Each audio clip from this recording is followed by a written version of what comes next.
at fair today? Because a lot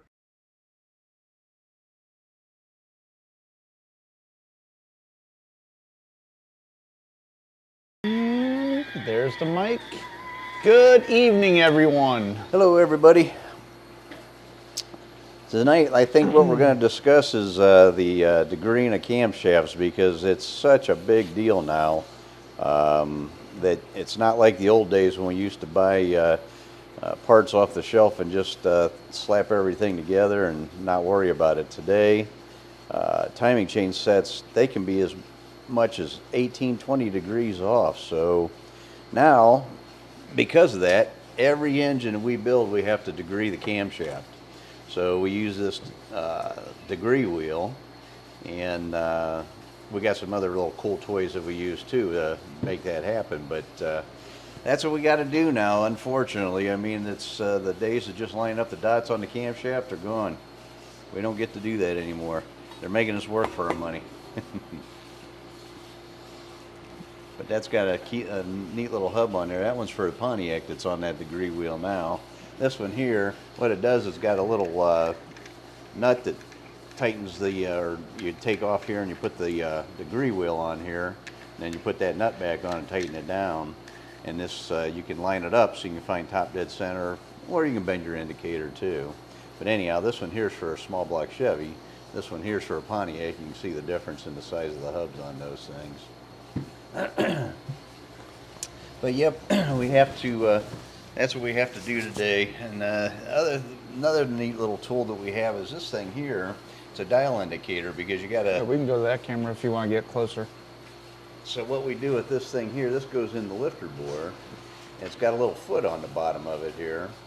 And what you're wanting to do is you want to get this thing zeroed out, and you want to watch this thing move 50 thousandths, because you're going to set your, or check your cam at 50 thousandths of lift. So it's going to measure 50 thousandths lift on the cam lobe, not the rocker, the cam lobe. And but anyhow, this has got a round foot on it for roller cam, because that's what we do mostly. But they also give us a foot like this one here. This one's got a square bottom on it, just like a solid lifter would have, or a flat tablet lifter, I should say. Can you guys hear us okay? Should be able to. Everything looks good. Okay. I don't have my mic in my pocket. I just got it laying here on the table. I want to make sure that they can hear me. Oh, Lord. And then Cindy Johnson says hello. Dwayne Myers says good evening. Stephen Crumley says hello. Old School Twist says good evening. Evening, everybody. And Old School Twist says 2 ways to get metallic taste: porting heads and a bloody lip. Not that we've had either one of those. Bill Rosenberg says hi, hope you're staying warm. Not too bad. It warmed up today. John Dornbush says, I bet after all those years of porting iron heads, his lungs are rusty. Philip the Thirst says, hi guys, and he has found many uses for a degree wheel. And my mom says, yes, she can hear us. All right, good deal. So that's caught up with all the comments, so you can continue with your lesson. So anyhow, we find top dead center. You can do top dead center on a piston a couple different ways. And one of them is you can put a dead stop on it with an adjustable stop in it, and bolt it to the deck of the block and rotate it over till it stops, and rotate it back, and you notice it on your degree wheel. So, you know, say it ends up landing, I don't know, typically it'll land between 10 and 0 degrees. And one side it might be 8 degrees and the other side might be 12, so you got a 4-degree difference. You move that thing a couple of degrees and then check it again and make sure you're on top dead center then. And then you take your dead stop off. But what we do is we use a dial indicator, and we leave it on the engine.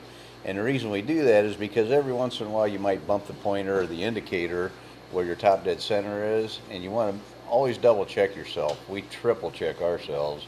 So we put this dial indicator on there. It's got a magnetic base, and this, you know, will stick on the surface of the block, and then we got, you know, different adapters that we can put on there, so we can set this thing so it's on the dead center of the piston, and then we can maintain or make sure that we're always maintaining top dead center. So that, there's a couple different ways to skin the cat. You don't have to do it with a dead stop.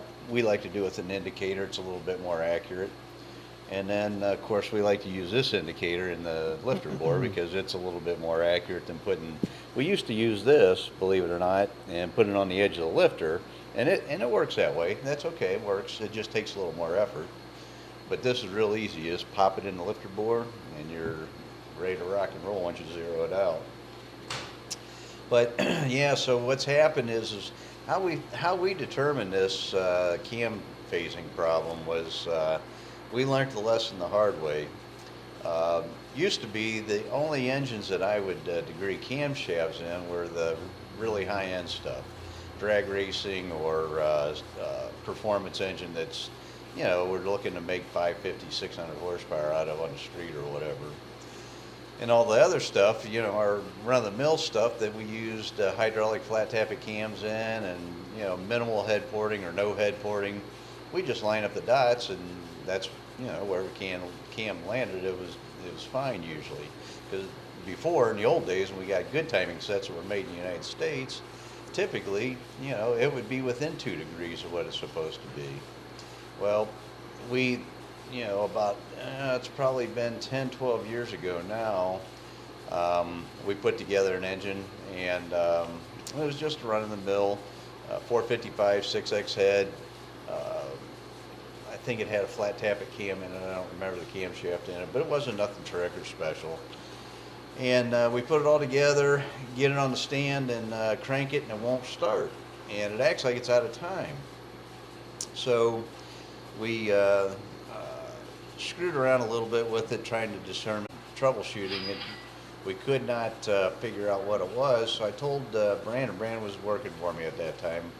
I said, let's put a degree tape on that balancer, and let's try to find out where the camshaft's phased out in this thing. Because you can do that without tearing it apart. You can put degree wheel or tape on there, line it up with the top dead center mark on the balancer, and then pull the valve cover off.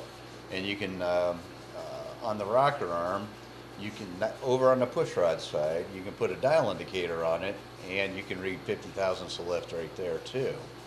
So that's what we did, and that camshaft was retarded, I think 20 degrees, 18 or 20 degrees, and that's why it wouldn't run. That was another thing we did in our testing. We did a compression test and only had 30 pounds of cylinder pressure. And so that's what led me to the thought of, okay, we probably got the cam out of phase on this thing. And so I'm MF-ing Brandon, telling him he's a dummy because he didn't line up the dots. Because it's easy to get it off 1 degree or 1 tooth. And you think you got it lined up and you don't. So anyway, we pull the timing cover off this thing, the dots are lined up. And I thought, you gotta be kidding me. So I thought, okay, maybe it's the key in the cam. So we pull everything apart, and the cam key and the crank key they're stock. They're factory keys. And so then we degree the thing and found out it was off 18 degrees. And ever since then, we degree every camshaft. And thank God we do, because I just showed a video. I don't know if you guys seen it or not, but I just showed a video of a cam and a motor that we're putting together right now for Mark Marshall. That all aluminum engine with the Edelbrock heads. And his camshaft was off 12 degrees. So, and believe it or not, to get the thing where we wanted it, because we only wanted 4 degrees advance in it, we had to put the cam timing set at -4 degrees or 4 degrees retarded to get it right.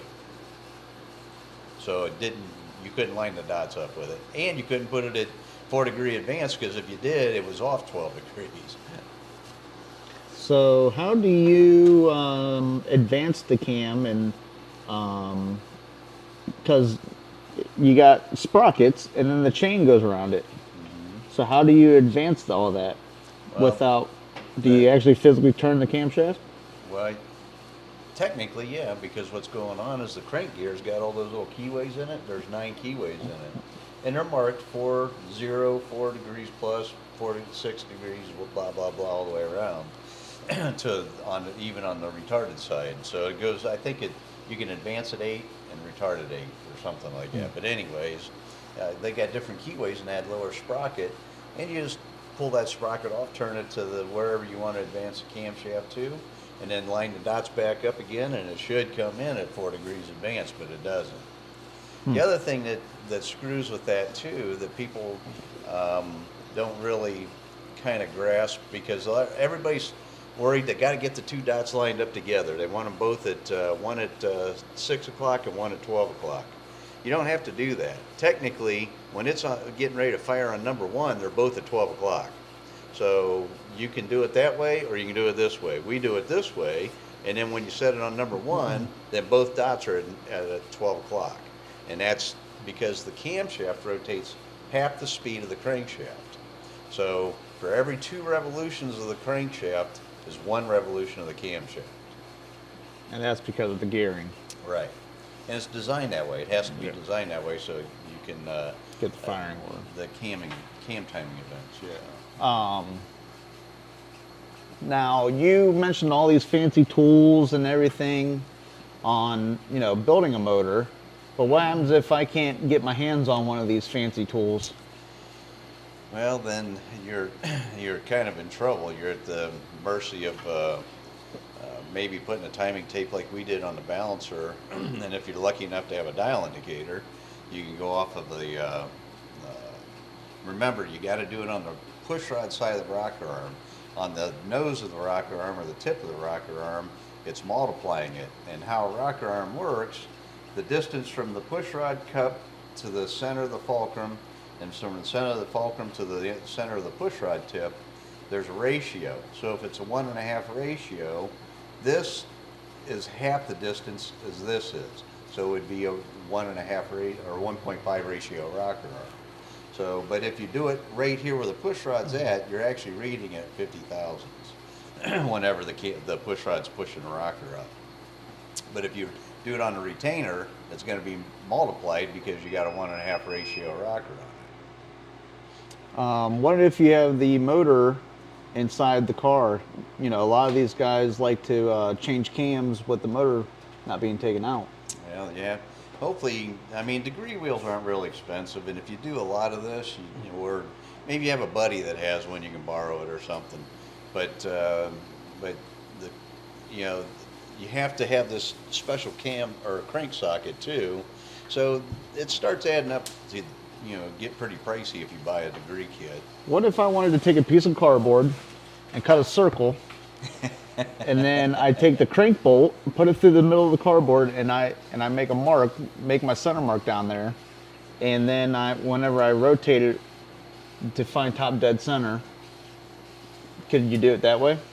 Yeah, but boy, you'd have to be really, really good at math, because you're going to have to figure out the diameter of the wheel, the radius, and then you're going to have to divide that up into degrees. So there's no real cheat. You have to You have to have the degree wheel. You can make it. You could do that if you're sharp enough, but by the time you do that, you're going to spend half your life. So that's a lot of beer drinking time, everybody. We got some other questions here.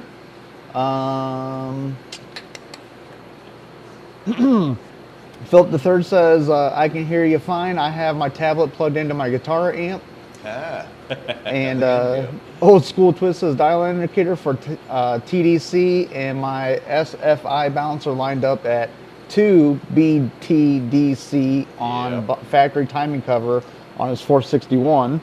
Yep, you have to check your top dead center mark on your balancer too. While you're doing all this, you might as well do that too. And then Philip III said, I have seen offset keys. Yep, you can use a cam offset key. That's another way to do it. And I used to do it like that before these new timing chains come out with all the keyways on them. For a long time, you could get one that had 4 degree advance, 4 degree retard, and straight up. But now they have them where they got like 9 keyways in them, and they go in 2 degree increments. And then Bill says, are you finding these in high dollar timing sets? We're finding them in every high dollar and cheap. It doesn't matter. With the one that we just put on that aluminum engine, that's a big dollar chain. That's a $100 chain on that, on the chain set.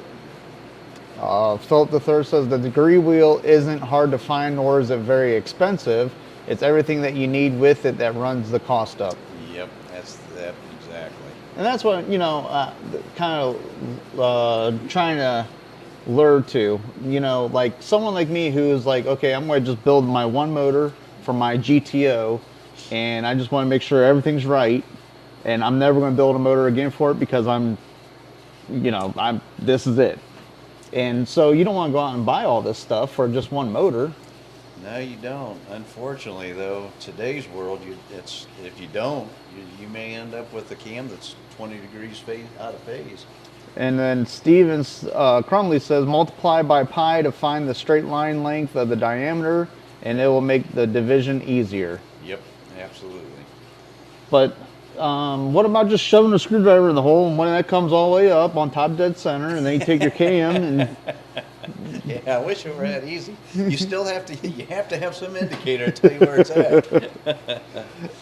Johnson CNC Designs could make those wheels. You're absolutely right, John. We could. Yep. The only problem is you're going to have this socket, and you're going to have this tool, and you're going to have a top dead center. You can make a top dead center stop. That's easy to do. Yep. And if you got a dial indicator, you're in there. So, yeah. But yeah, and these sockets aren't that expensive. I mean, we've got them for big Chevy, small Chevy, Chrysler, Pontiac. I don't have any for Buick or a Cadillac or anything, but all the ones that are common that we do, with the Chrysler, Chevy, and the GM engines that we build. I think this one, if I remember correctly, this one bolted to the balancer. Which one's that? This wheel. It's got holes in it, but I don't think it bolted to the balancer. It might have came with a hub or something. I was gonna say, because I know we didn't have this whenever you first got this. No, I had to buy that. So. And some guys will say, you know what, the bigger the diameter of the wheel is, the more accurate it is. I don't think that's true, but it is nice to have. Comp Cams makes a great big one. It's about that big in diameter. And what's nice about that is you don't have to have a ratchet on it, but you got to make sure that nut's tight, and then you can just use the wheel and you can turn the engine with the wheel. And that is pretty cool.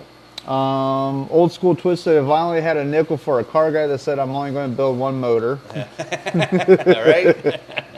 And then Philip III says, I'll sell you all my stuff cheap. I don't think I'll need them anymore. The sport has gotten too expensive for me. It is expensive.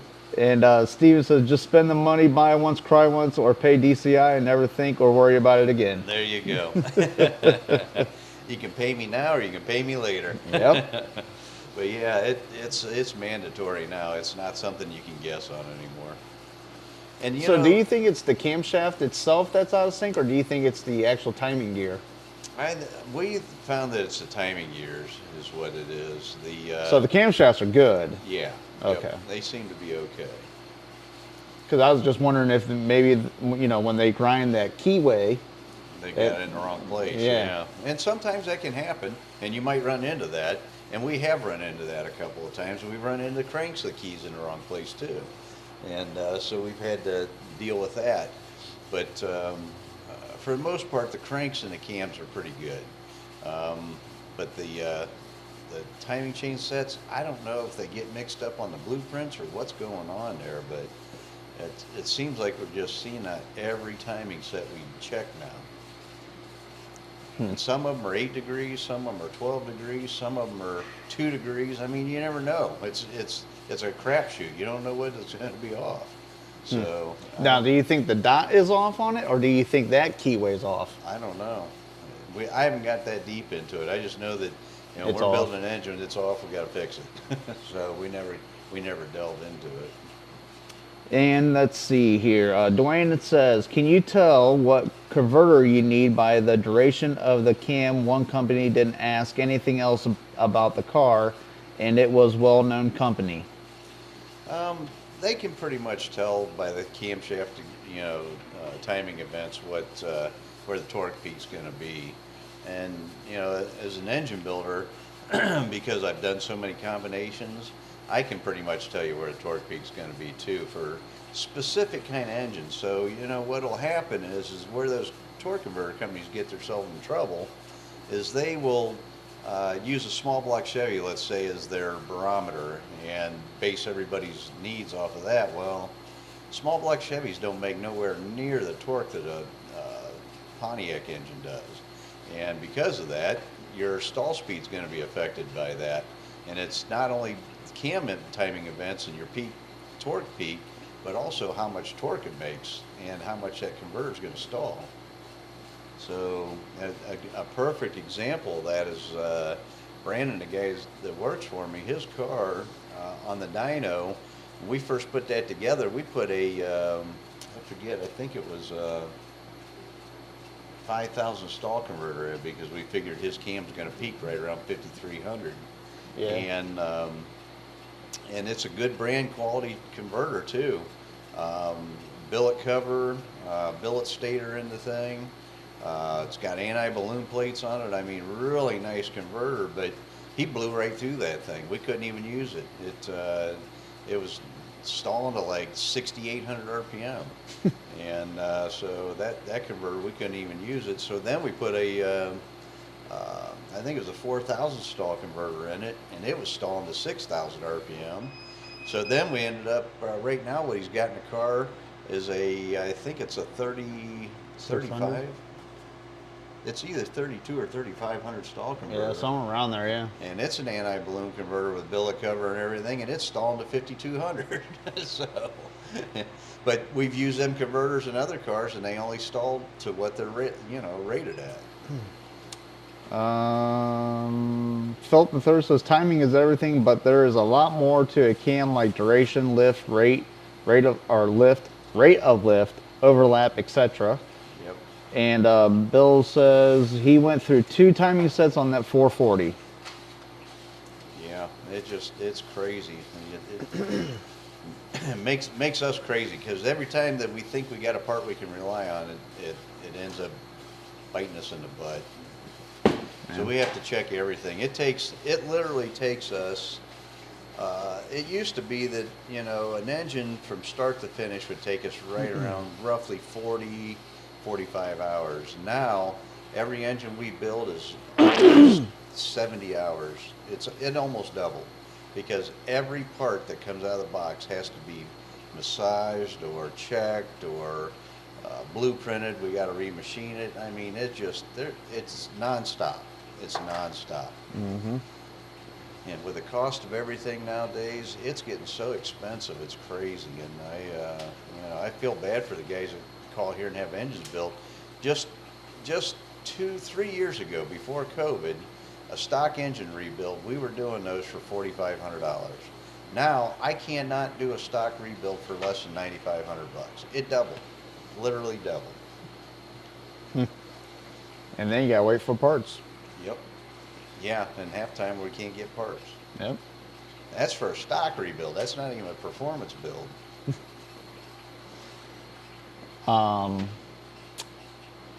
So if I had my motor in the car, you could still put this on with an oil pan, right? With the Pontiac oil pan? I don't know. I never tried it. Yeah, because I know every time that we do it, the motor obviously is being built on, Yeah, it's on the engine stand. Yeah. Very seldom we change cams in the car anymore. When I was doing cams in the car, we didn't degree them. We just lined the dots up, and that was probably 25 years ago. But we were buying American-made parts then too. Mm-hmm. But yeah, it's just it's one of those things. Every time we turn around, it's like the rear main seals. It used to be that rope seal, you just clean the groove and smush it down in there and put the crank in with a little bit of dab of RTV on both sides of it, and you were done. Yep. Not anymore. We'll show you guys the procedure for doing that now, and it's insane. And if you don't do it, I can guarantee it's going to leak. And our success rate with rear seals is right now about 99% success, which is pretty incredible. I can remember before we got these new rope seals from Best Gasket, it wasn't if the engine was going to leak, it's when the engine was going to leak. I would tell the customer, and a lot of times they were leaking when they picked them up, and there was nothing I could do about it because there was not an available product for it to keep it from happening. Philip the Third says he was elbow deep into his PT Cruiser. Just for fun, he used a degree wheel to measure the camshafts they put in them. He grafted it out onto graph paper, and you wouldn't believe what it looked like. For the PT Cruiser, yes, I would. An old school twist says, have you had any issues getting lifters or whatnot? Been waiting since August for my Lenati setup. First delay was springs and now lifters saying end of month. Yeah, everything is just crazy. They're finally starting to get camcorders again. For a long time, we couldn't get cams. Then you couldn't get lifters, and then you couldn't get push rods, and then you couldn't get valve springs, and then you couldn't get. I mean, it just every time one part would come in, something else wouldn't come in, and now the prices on these things are just astronomically high. Everything's pretty much doubled.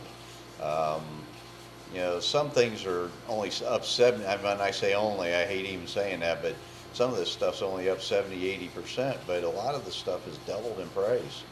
And, you know, for instance, we use a lot of Eagle H-beam forged connecting rods, and just 3 years ago, we were buying them for $369 a set. Now they're $650 a set. So you do the math. That's a lot, you know. They've almost went up 100%. So it just, you know, we live in a different world now, and I don't know if international trade's a good thing or a bad thing. For a while, it was pretty good, kept the prices down. The quality was poor, but at least we had products we could use and build our engines or build our cars with. But now it's getting so bad that, you know, the stuff that they're shipping, I don't know if it's because their plants are shut down over there and they're just shipping us the rejects that they got back that we shipped back because they were no good. I don't know. I don't know what's going on. I just know that I want to go back 30 years whenever you could buy a part, pull it out of the box, clean it, and put it in. But those days are gone. So yeah, it's a crazy, crazy thing we got going on here now. It's almost making it so it isn't fun anymore. It used to be I enjoyed the heck out of building engines, but now it's a chore and frustrating because of the waiting on parts and because you can't find anything that works. And then when you do find something that'll work, they'll change it on you, or the part they make it out of an inferior product or material, and the thing will fail on you. I mean, I don't want to mention brand names because I don't do that, but we've had so many brand names fail on us, and it's for stupid things. Oil pump drive shaft split right down the center. Roller lifters that I've used for years and years and years, needle bearings are literally turning blue and falling out of the things.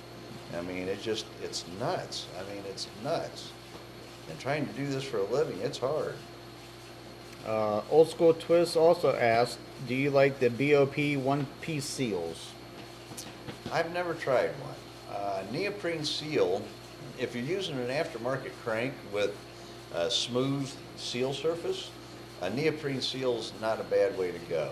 And we've used them and been successful with them. We're actually more successful with the rope seal, but with a smooth surface, they're good. But if you try to use them on a factory crank or an aftermarket crank that has serrations in it for a rope seal, they act like a saw blade, and they'll destroy that seal within 1,000 miles. They'll be sealed up at first, but in about 1,000 miles down the road, it's going to start leaking like a sieve. And but to answer your question, I don't honestly know. I haven't installed any of those yet. And one of the other things that I mean, we'll discuss when we talk about the rear main seal is I don't know if Pontiac. I don't know what Pontiac was doing, but sometimes we have seen the rear main seal groove as much as 60 thousandths out of line with the crankshaft center line. So if you're 60 thou out of sync, there's absolutely no way a lip seal is going to work, because a lip seal can only tolerate 1 thou or 2. It cannot tolerate 60 thousandths. And I learned that the hard way. I had a guy bring me an engine, and we put a neoprene seal in that thing and sealed it all up. We didn't check anything like see if it was, put blue on or anything, and now we do, and it was because of this engine. Anyhow, we put it on a startup stand, and this thing is leaking like it don't even have a seal in it. And so I tear it apart, and the one side of the seal's all tore up. And I'm thinking, okay, we just need to put a new seal in it. So I put another new seal in, put it back on the startup stand. 15 minutes in, the thing's leaking like a sieve again. And so I'm thinking, man, what is going on here? Well, what made me check that line bore and the seal bore was the fact that half of that seal looked like it was just burned up, and the other side looked brand new. So I started doing a little investigating. We pulled the crank back out of the engine, got a straight edge in there, and started measuring the line bore as opposed to the rope seal or the seal area, and that's how we found out that one was off 60 thousandths. I mean, that's a ton. Yeah. And with a rope seal, doesn't matter. It'll adjust. A neoprene seal, it can't. And you'll see with the video that we put out that my dad has a seal package. Yep. And we're going to sell that. We'll sell the seal and a video together. That way you guys can install your own rear seals. But it's a pretty in-depth deal. It's not something that you're going to be able to, it's not like it used to be. You have to, there's certain steps that have to be done to keep the seal from rotating and stuff. Jeff Downey says, I saw a video that was about compression. Has something to do with how big of a cam you can run. I'm not real sure where you're going with that, but what they do is they recommend certain compression for certain camshafts. If you got a lot of overlap, then it's bleeding off cylinder pressure. So you need to increase the compression to get that cylinder pressure back. And that's why cam companies will recommend, well, I'll just use numbers, like a 230 at 50 thousandths cam, they want you to have 9.5 to 1 compression. Or if you're running a 250 at 50, then they want you to have 10.5 to 1 compression. But honestly, if you get the engine dialed in right and the cylinder head is spot on and your valve job's spot on, you can run low compression with big camshafts. I got a video on YouTube, and it's a ways back, but we built a 400 for a guy named Derek, and we put it in a 68 Le Mans for him, and the engine's only like 8.8 to 1 compression, and the camshaft's 250, 260 at 50 thousandths, which is a pretty damn good sized cam, and it's a flat tappet cam too, I think. I don't remember if it's a roller in that one. It's been a few years back, but I mean, that thing is a freaking beast. Watch the burnout in that car. 400, 8 to 1 compression. He literally runs 87 octane fuel in this thing, and it's a beast. Old School Twist said Scorpion rockers have doubled in price. Yeah, I don't use those rockers, so I don't know the price on those. We use Harlan Sharps or a lot of shaft stuff. T&D. T&D rockers have almost doubled. Yeah. John Dornbush said you just need to start making your own DCI branded parts. Yeah, I'll go broke before that happens. I want to get my cylinder heads out first. That's what I'm after right now. I want to get those done. And then Old School Twist said, my last motor I bought a SGI Star Galaxy Inc. rotating assembly. Had probe pistons, and his machinist said to balance nice. New assembly is the same. Have you ever used or heard of them? Oh yeah, Star Galaxy. I mean, all of our crankshafts, doesn't matter if Eagle, Molnar, Scat, it doesn't matter who you buy from. All the crank cores are coming out of China. Now Scat will machine their high-end stuff here in the United States. Eagle, I'm told, has an actual plant in China that is run by Americans over there, and they machine them there and then ship them over here. And then Molnar, he has the blank sent here, and he machines his own cranks here in the United States. And now Star Galaxy, I talked to that guy a couple different times, and he's actually a Chinese guy, and but super nice guy, and he's willing to accommodate you on anything. But he's getting burned out with the Pontiac crowd because Pontiac people are a little bit finicky, so he's having a tough time with them. And but anyways, he sells that stuff dirt cheap. Now, every one that I've gotten from him, I've had to remachine it, and but he's, you know, they're considerably cheaper than buying an Eagle, but you're going to make it up by having to have the thing remachined. The only thing nice about that is then I know where it is exactly. Now the Molnar stuff's pretty good, and the Scat stuff is pretty good. Eagles are actually pretty decent, but every once in a while we'll get an eagle where it's out of round, or we'll have two different sized journals. You know, one journal might be a thousandths different than another rod journal. Sometimes we'll get taper where the rods, it'll taper on the pin. And so we got to fix all that stuff. And so we make all our cranks and all our connecting rods and everything we do now is everything gets measured, everything. You have to, because if you don't, it's going to bite you in the ass. Yeah, because I mean, especially with the crankshaft, I mean, that's a lot of force and a lot of heat, and if you Well, get it's critical. Your bearing clearance has to be right, and that's another thing we're doing too, man. We're seeing we use King bearings when we can, or Speed Pro bearings, and Speed Pro was made in Mexico for a while. They were made here in the United States for a while, and now I'm not sure where they're being made at anymore. But you could, because we use dial indicators, we don't use plastic gauge. You can actually run your bore gauge in there, and you can watch the bearing. It's got sometimes it's sow bellied, sometimes it's tapered. I mean, and it doesn't sound like it's a big deal, and it's only a thou. But okay, if you're only dealing with thousandths, you got a 2.5 thousandths rod journal or bearing clearance you're looking for, and this side's 2.5, but the other side's only 1. That's a big deal. It's going to spin. It's going to grab the crank and it's going to spin. So we try to find bearing companies now. King bearings are actually pretty darn good. Some people don't like them, but I think it's because of their installation procedure. But I love them. They come out of the box and they look brand like a polished piece of jewelry. Philip the Third says dual cams have their advantages as well. So when will we see a dual overhead cam shaft DCI head for Pontiacs? I prefer his to be dual cam Ram Air 5. Hey, you know what? I've been trying to work on John Dornbush because he's been after me for that same thing, and I know John's listening right now. And I said, John, you got to draw up a blueprint and make this happen, man. We got guys that want this. But he's dragging his feet. I don't know. I don't know. Old School Twist said Steve Molnar, Molnar. Why can I say that? Used to be with Oliver, if you remember right. Yep. And a friend of his used his 632 rotating assembly and said it was really heavy but really nice. Yeah, their stuff is a little bit heavier, but he did that on purpose to strengthen it up. And you know what?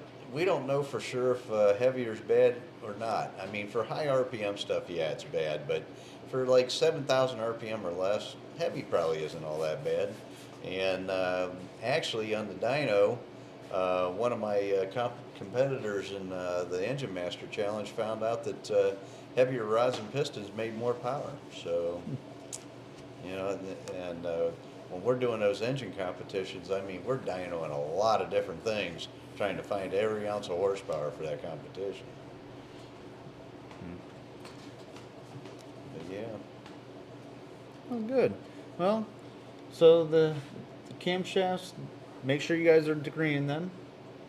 And apparently you have to buy some tools. Yeah, buy a degree kit. I think they sell a cheap one at Summit Racing. I think it doesn't come with the Pontiac sprocket, but some of you guys are Chevy guys anyway. And actually, you know what that is, son? What it is it comes with a bushing. And they have different bushings with a bolt. That a bolt goes through the end of your crank. That's what it was. Yep. Yeah. I remember there was a bolt. Yep. And I bought these sockets because it makes it a lot easier and nicer to do. Yeah. But yeah, this kit actually comes with a couple of big flat or not. Yeah, I guess they are flat washers with a step in it that goes inside this hub in there, and then you just tighten that nut down on your crankshaft. The only bad thing about that is when you try to rotate the crank, it every once in a while I want to move that wheel and then it throws everything off, and you got to reset it up all the time. So with this socket, it don't do that. You actually put the ratchet right in here. That's where the drive of the ratchet goes, and it doesn't affect your wheel. It just turns the crank. Yeah.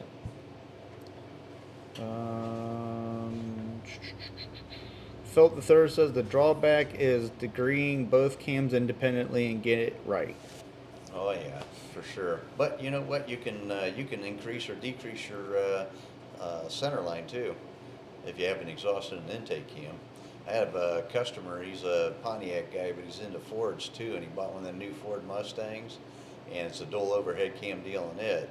And they got a program that he can increase the overlap on his camshafts by changing the center line on the cam and make it go from purring like a kitten to sounding like a top fuel car. Angela asks, is there truth to roller cams walking back and forth due to their lobes being flat? Oh, absolutely. And Pontiacs, it's not such a big deal because we got a thrust plate. And so we set our thrust plate with about 6 thousandths clearance, and that cam can only move back and forth 6 thousandths. But on a Chevy engine, you don't have a thrust plate. So what we do is we use a cam button, and then you have to adjust that between your timing cover and that button to set your cam walk on that. But yeah, absolutely. And something else too on flat tappet cams, we even use the button on those too now, because on the Chevy stuff, because I had a big block Chevy which has a pretty severe valve train strain because of the canted valves and the way the lifters are in that block. But anyway, he calls me up and he says, Don, I think we're going to pull the engine out. We're going to have to go through it again. And I said, why is that? And he goes, I'm getting a knocking sound. So I said, well, you know what, run it by, let me listen to it, because sometimes the torque converter bolts will come loose and sounds like a rod bearing going bad. And it was in a pickup truck, 3/4 ton Chevy pickup truck. It was a 454. And he brings it by, and sure enough, man, it sounded like a freaking rod knock, or a piston was broken or something, because it knock, knock, knock, knock, knock. Well, I tore it apart. The bearings were all fine. What had happened was the thrust bearing had worn just enough that it was pulling the cam in and out of the block, and when you'd rev the engine, it would slam it back against the block, and you'd hear it knock. So after that, we started using cam buttons on everything. Old School Twist says, going back to cam timing, on my boost motor I'm building, would you say a 113 LSA be okay? Has a 106 center line, or what would you recommend? Not getting crazy, probably 10 PSI max. Well, I would run a tighter lobe separation. It doesn't matter if it's boosted or not. As a matter of fact, if you run a tighter lobe separation, it's going to make more torque. So more torque normally aspirated, more torque with a blower. Run a tight lobe separation. I would run probably a 108 is what I would run. And then Gary said, I would like to see that Engine Master. Is it on YouTube? I've seen something with the Butler Boys before. I don't think any of the Engine Master stuff you've done is on YouTube. I don't think so. Yeah, I don't know. Usually, if you see Engine Masters, it's that Freiberger guy with... Yeah, they got an actual Engine Master magazine or whatever and I think it all stemmed from the Engine Masters. Right. But yeah, all the stuff that you've done, I don't think anyone's ever videoed it. I was in one of the first ones. Actually, we were in against Butler that year. Butler did pretty good the first year they had that competition. I think he was in the top 10 or something. But my engine was actually making more horsepower. But on the third pull, I had my piston, the cylinder wall clearance too tight for doing 3 pulls in a row on a dyno, and we seized the engine up. The piston started to glue itself to the cylinder wall. So I had a what do they call it? Did not finish. DNF. DNF, yeah, yep. And then Larry is his name. He's using the wife's phone. His name's not Angela. That's what they all say. All right. That pronoun thing. Philip the Third said, I would think you'd want a thrust stop of some sort on any roller lifter cam. Yeah, any roller lifter cam or any cam, just about you would want that. But the nice thing about having a little bit of cam walk on a flat tappet cam is it'll help the lifters rotate on the lobes, which is critical of making it live.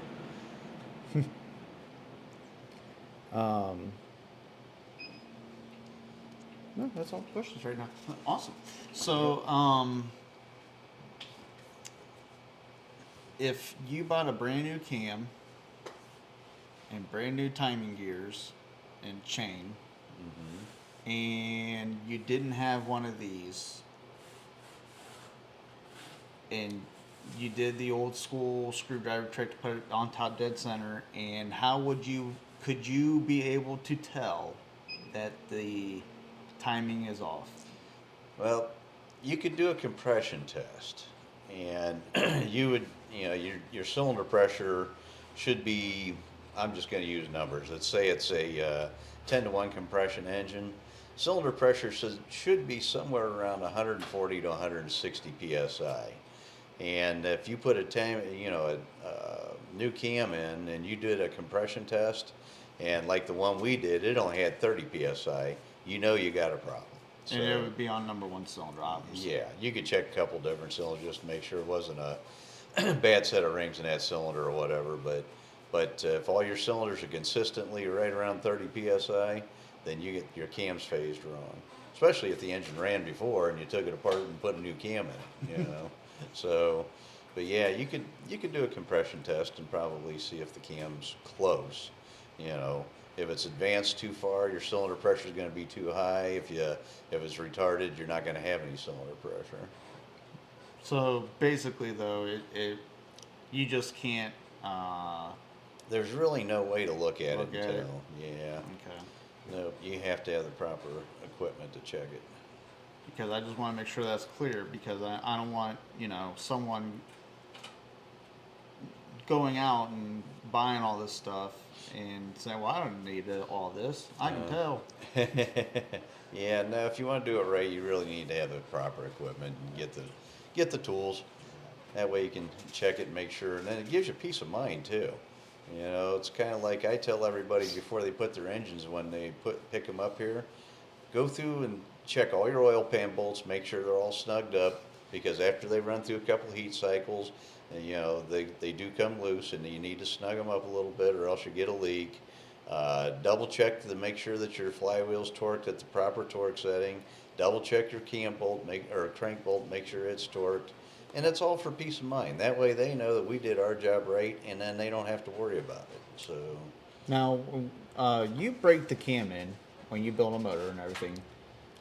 Do you retorque the heads, or you tell them to retorque it after 500 miles, or? nope. And when we break an engine in here, we retorque the cylinder heads, we readjust the valves, and many times that the valves don't need adjusted again, but we do it anyway. We just double check everything, and we double check everything for leaks and make sure that we usually snug up everything again, like after it's been through a couple heat cycles, intake manifold, oil pan. And then even so, you need to check that stuff, every so often, because it comes loose. Yep. And we use pretty good sealer now. I've been doing this for long enough. I know what sealers work for, different gaskets, and to keep them sealed up for a long period of time. Philip Third says roller bearing dual timing chains have a lot of walk in them, so you need some way to stop the cam from walking out. Yep. Yeah, that's one thing, like I said, it's nice about a Pontiac. They actually have a thrust plate that goes between the cam gear and the cam and the block, and it bolts to the front of the block, and it will not let the cam walk. I mean, you have to have X amount of clearance. You can't make it, with no clearance. We usually run about 6, but yeah, with that thrust plate, it doesn't walk. And then Old School Twist wants to know, what dual plain intake would you recommend, since you pooped all over my Torker RPM intakes last week, up to about 6,500 RPM? Well, now you're jumping from the frying pan into the fire. If you're gonna put a blower on it or a turbo, you don't want to use a dual plane with a turbo or a supercharger, in my opinion. There's guys that do, but I think they're actually that Engine Masters you were talking about. They did that one time with, I don't know if it was a turbo or a blower, and they were getting some kind of a surge with the thing, and they ended up finding out it's because it wanted a single plane intake manifold. So yeah, definitely, I would rather see that other thing that you were just talking about. Old School, Philip III says, old school, you want a tunnel ram? And Gary Andrews asked, what do you know about the tube X4 with one barrel in the middle for idle purposes? Oh, that Ever was old. seen one? What were they used for in the early Super Duty Catalinas? Well, because the camshafts were radical in the Super Duty engines, they were solid lifter. And back in the day, that was a radical cam that they ran in there. Today, I consider that thing a baby cam. It's mild, but they did that center carburetor to get the thing to idle whenever cruising through the pits with that tunnel ram on there. And today, you don't need that center carburetor. I don't remember if it was a one barrel or two barrel that they put in there to get it to idle through the pits, but with what we know with idle circuits and how to set carburetors up today, you don't need to do that anymore. But that's what that was for, just to idle through the pits. And the cam was only like 230, 240 at 50. I mean, it really wasn't that radical. Shoot, listen to my videos with 236, 242 cams in them, and them things idle like they're pussycats. Bill says FE has a thrust plate too. I don't remember. Yeah, I didn't remember that, but yeah. And then Old School Twist says won't be with the turbo 461 single carb. He can run dual intake then. With what, normally aspirated? Yeah. Yeah. Okay. Yeah. I was thinking he was going to put a blower or a turbo on that. But yeah, no. If it's a NA engine, yeah, run a dual plane. It'll make good torque. RPM, performer RPM, or factory intake. I rented the racetrack. It's been many moons ago now, but my sole purpose that day was to test different intake manifolds. And Pontiacs are cool because you cut the water crossover off from them. You don't have to get into the water. You just pull the intake off. So I lubed up the gaskets with some grease so that I could get the intakes off at the racetrack. And I drag tested the factory cast iron, a Holly Street Dominator, which is single plane, the old Torker intake, the Doug Nash intake, the single 4 Doug Nash, and I did another intake too. I think it was just the Performer back then. Yeah. Because they didn't have a Performer RPM.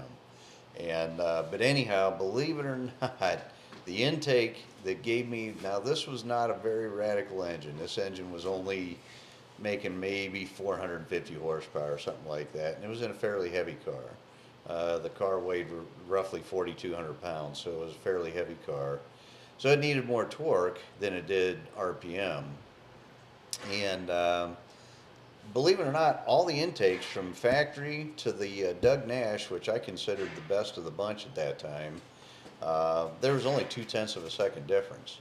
And the factory intake manifold did the best ET. The Doug Nash gave me the best mile per hour.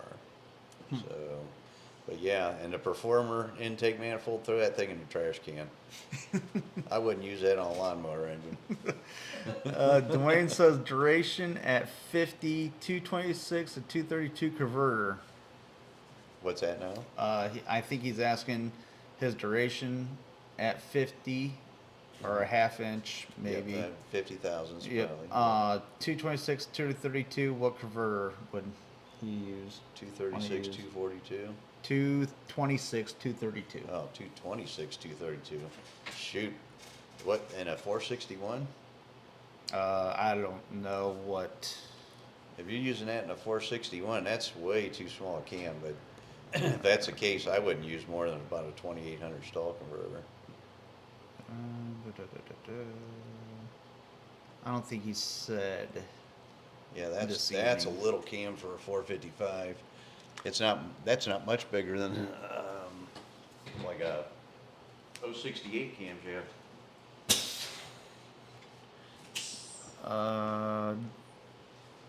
John Dornbush says Mana Free made a 5 carb manifold also. Yeah, 5 2-barrels. That was a wild looking intake manifold. There's one out there I think has 6 2-barrels on it too. John probably knows about it. What was on the Munster Mobile? Didn't it have like 6 2-barrels on it? I don't know what engine was in that though. I don't think that was a Pontiac engine in the. Remember that Munster Mobile? I'm trying to think now. it had all them cool scoops on Yep. it, and I think there were 6 carburetors I on think that. there was. Yeah. Might have been 6 one-barrels, because a lot of guys run Strombergs back Yeah. then.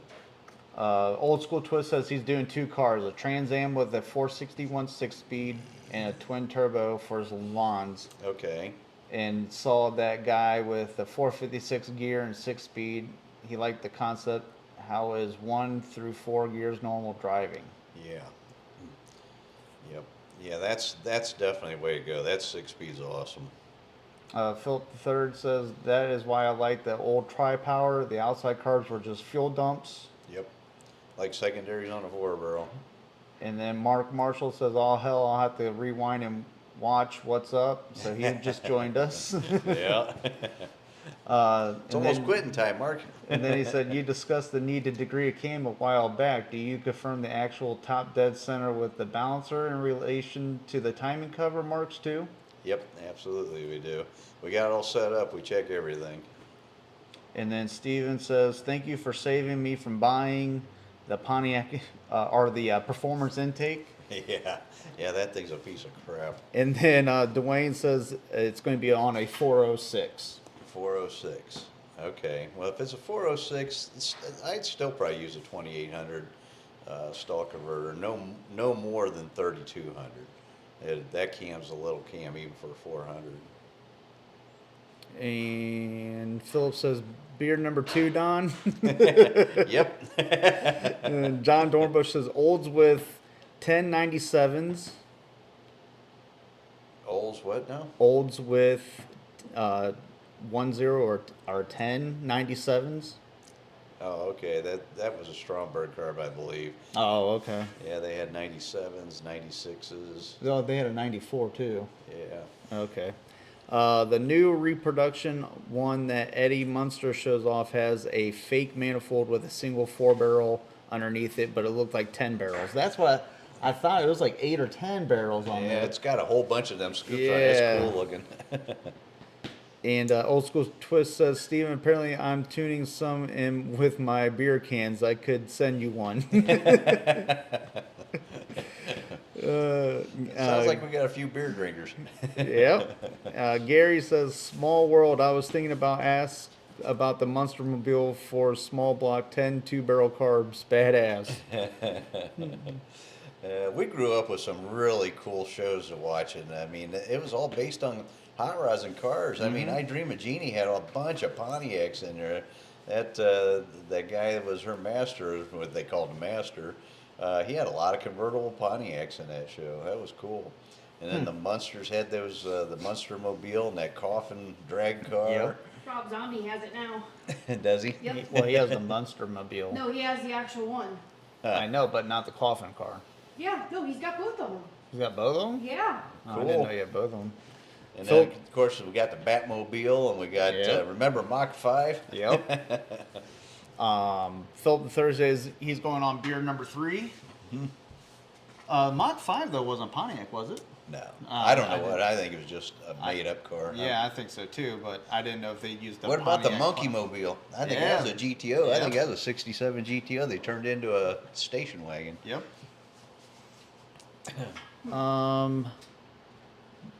Mark Marshall wants to know how many seat and valve angles on your competition valve job. The seat in the head, 5 angles, and then on the valve, depending on the application, we can have up to 3. And then Old School Twist says all Ed Ross cars had Pontiacs in them is also. Huh, I didn't know that. I didn't know that either. That's cool. That is cool. A lot of guys used to race with Pontiac engines back in the day. That or Cadillac engines. They'd yank their Ford engine out. Sorry, Bill. Put a Cadillac engine in or a, or a Pontiac engine.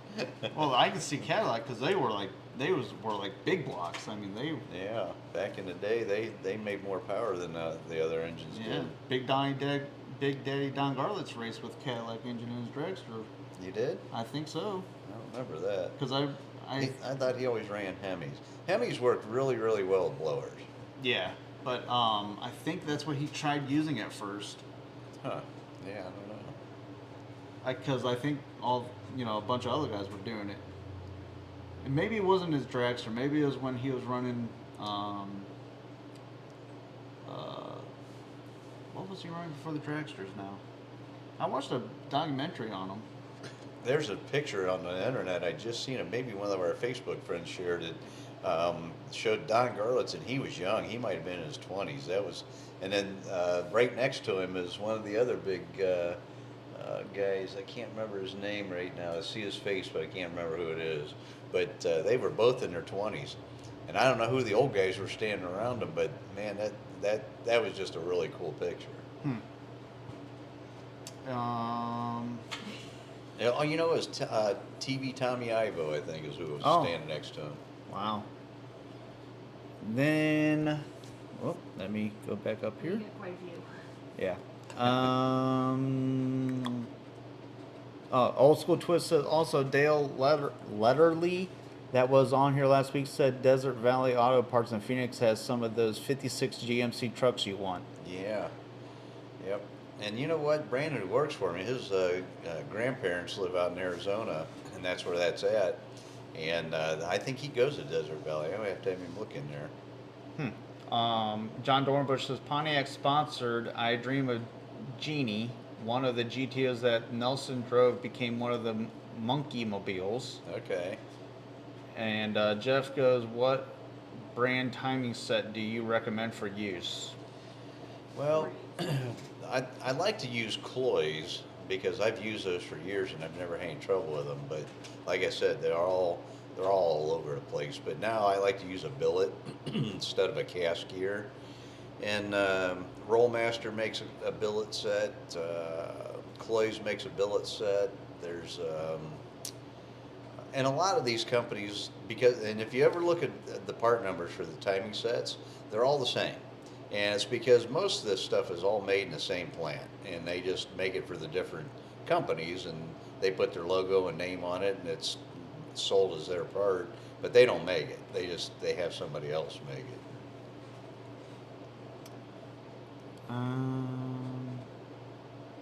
Steven says, and now all the TV shows have two dads or two moms as the parents. Yeah. And I know you can't read that out loud. Take me back to the 80s. Well, you know what? We're not trying to offend anybody, but if you get offended, I'm sorry. We'll put a warning up, but it is what it is. And if we can't talk about it, then shame on us.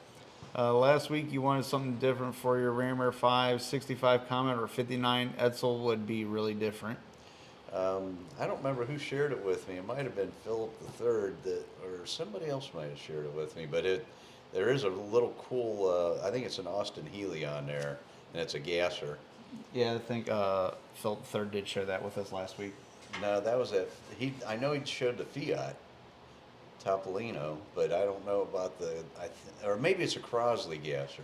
It's either a Crosley or it's a Austin Healey or something, but it's cool looking. It is cool, and the guy only wants $9,500 for it too. It's cheap. So that makes me think that it's probably not safe and it's probably not gonna certify at NHRA. Philip III says he has a Hot Wheels Mach 5. Mach 5. Mach 5, but hold on, I'm getting to it. He says after 3 beers, he makes spelling mistakes.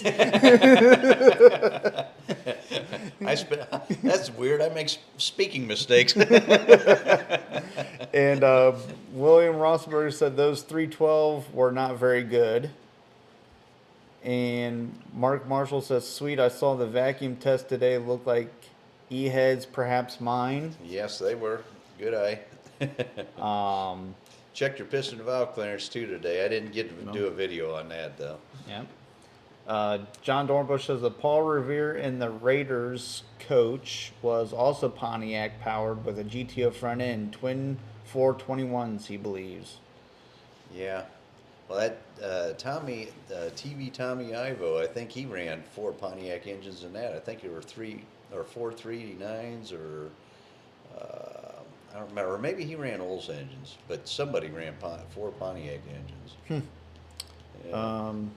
Gary Andrews says, I dream of Jeannie. Tony only drove Pontiac, 67 Goat, 69 Firebird. Catalina's may be Roger or Dr. Bellows.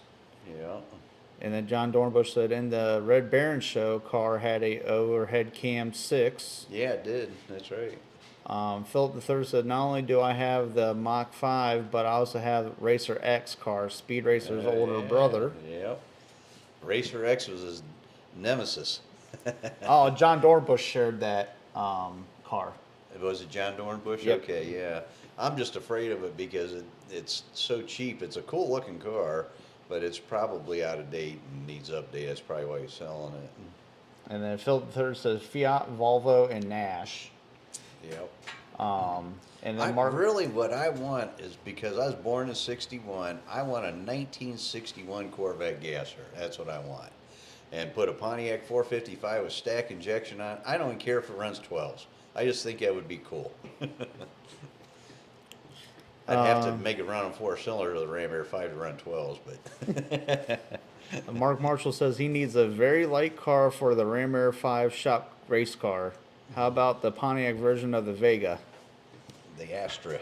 I had one of those. It's called Jumpin' Jack Flash. And then Old School Twist says, don't forget James Gardner, Rockford Files, Yep, Firebird. the Firebird, yep. And then Philip III said the Monkey Mobile was a Pontiac with twin blowers. Yeah. And There was a lot of cool Pontiacs in the shows that we watched when we were kids. Mark Marshall said piston to valve clearance. Do you use clay or something more modern? Clay, that's the best way to do it. It's just like balancing tires. You know what? They got all these fancy spin balancers, and still today, the best balancer you can use is a bubble balancer. Yeah. I would eat. John Dornbush said I would bet even your shop truck runs faster than 12 seconds. Nah. You'd be wrong. You'd be very wrong. My Suburban, if it ran 18s, I'd be surprised. And Big Red, I got a big 4500 Kodiak top kick. And that thing, I'd be willing to bet it runs probably 40 seconds, quarter mile. If it made it down the track, I'd be Oh, no, it'll make it surprised. down the track. It just takes a long time. But it'll pull the trailer up a freaking 45-degree angle. Yeah. That's a big truck, too. Yes, it is. It probably weighs 18,000 pounds. Maybe not that much, but it's heavy. Yeah. But yeah. Well, fellas, that's going to do it for tonight. It's 8:07. And that So- hour went by fast. Yep.